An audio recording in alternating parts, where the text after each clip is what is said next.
Okay, ito yung Hex Mecha Spider. So we will try to change a visor, no?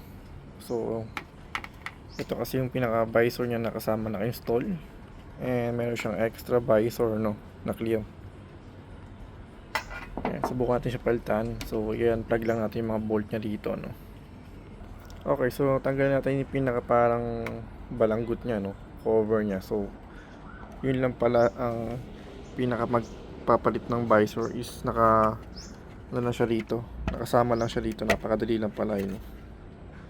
Easy lang, ano. Ayan, oh.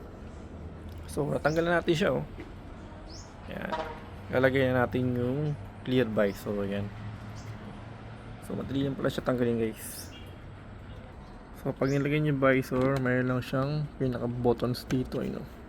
Dalawang bilog, yun yung pinaka parang guide niya para ma-adjust nyo yung visor. Taas baba lang naman siya. Okay, so napalitan natin siya ng visor na. So clear visor na po ito ngayon. Napakadali lang pala nga install nito, no? User friendly lang. So ayan.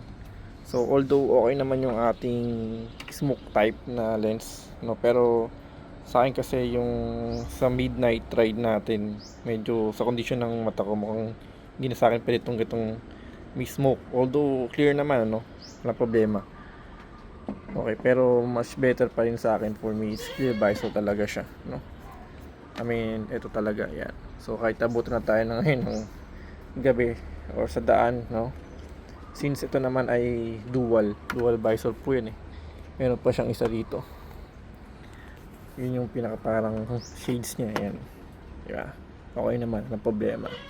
Pero yun nga po, napag-vision natin, sa palitan natin siya ng lens na. So kahit ito, medyo abutan tayo ng gabi na, goods na. Pero sabi ko nga po, okay naman po ito. Walang problema kahit sa gabi naman. Clear siya.